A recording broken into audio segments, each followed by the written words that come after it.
Assalamualaikum warahmatullahi wabarakatuh. Di sini saya akan menjelaskan tentang maslahah mursalah. Maslahah mursalah menurut bahasa yaitu berarti prinsip kemaslahatan kebaikan yang dipergunakan menetap suatu hukum Islam. Juga berarti suatu perbuatan yang mengandung nilai baik atau bermanfaat.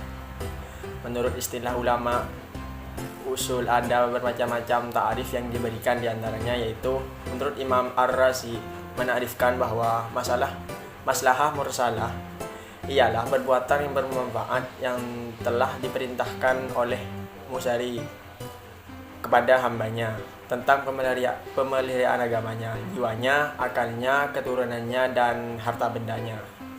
Sementara menurut Imam Al-Ghazali menarifkan bahwa maslahah mursalah pada dasarnya ialah meraih manfaat dan menolak mudarat. Dan yang terakhir menurut Imam Muhammad Hasbi As-Siddiqi, maslahah mursalah ialah memelihara tujuan dengan jalan menolak segala sesuatu yang merusak makhluk. Selanjutnya yaitu syarat-syarat maslahah mursalah. Syarat-syarat itu adalah sebagai berikut, yaitu maslahah itu harus hakikat bukan dugaan. Yang kedua, maslahah harus bersifat umum dan menyeluruh. Dan yang ketiga, maslahah itu harus sejalan dengan tujuan hukum-hukum yang dituju oleh syar'i. Dan yang terakhir yaitu maslahah itu bukan maslahah yang tidak benar. Selanjutnya, macam-macam maslahah. Yang pertama adalah maslahah daruriyah. Maslahah daruriyah adalah perkara-perkara yang menjadi tempat tegaknya kehidupan manusia yang bila ditinggalkan maka rusaklah kehidupan. Merajalela kerusakan, timbulnya fitnah dan kehancuran yang hebat. Perkara-perkara ini dapat dikembalikan kepada 5 perkara yang merupakan perkara pokok yang harus dipelihara, yaitu yang pertama yaitu agama, jiwa, akal, keturunan, dan harta. Dan yang kedua yaitu maslahah hajiyah.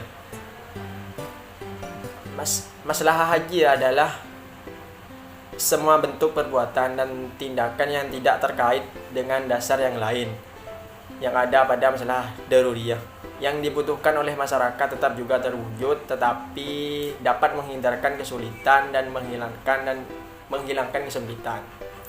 Hajiyah ini tidak rusak dan terancam, tetapi hanya menimbulkan kepicikan dan kesempitan. Dan hajiyah ini berlaku dalam lapangan ibadah, adat, muamalah, dan bidang jinayat. Dan yang terakhir yaitu maslahah tahsiniyah. Maslahah tahsiniyah ialah mempergunakan semua yang layak dan pantas yang dibenarkan oleh kebiasaan yang baik dan dicakup oleh bagian masinul akhlak. Tahsiniyah ini juga masuk dalam ibadah, adat, muamalah, dan yang terakhir yaitu contoh maslahah mursalah.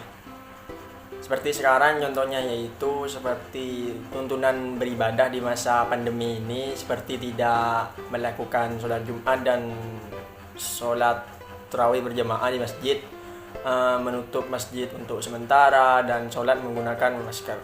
Dan yang kedua yaitu pencatatan perkawinan dalam surat yang resmi menjadi maslahat untuk sahnya gugatan dalam perkawinan, nafkah, pembagian harta bersama, waris, dan lainnya. Dan yang ketiga yaitu apabila uang kas negara mengalami defisit dan tidak mencukupi untuk memenuhi pembiayaan tentara, maka pemerintah diperbolehkan menarik pungutan wajib kepada orang-orang kaya untuk menutupi kebutuhan yang mendesak sampai Baitul Mal mendapatkan masukan uang atau kebutuhan yang mereka cukupi. Dan yang terakhir yaitu dalam Al-Quran dan Sunnah Rasul tidak ada nas yang melarang mengumpulkan Al-Quran dari hafalan ke dalam bentuk tulisan. Namun sahabat di masa Abu Bakar menulis dan mengumpulkan Al-Quran dalam satu mushaf karena maslahat.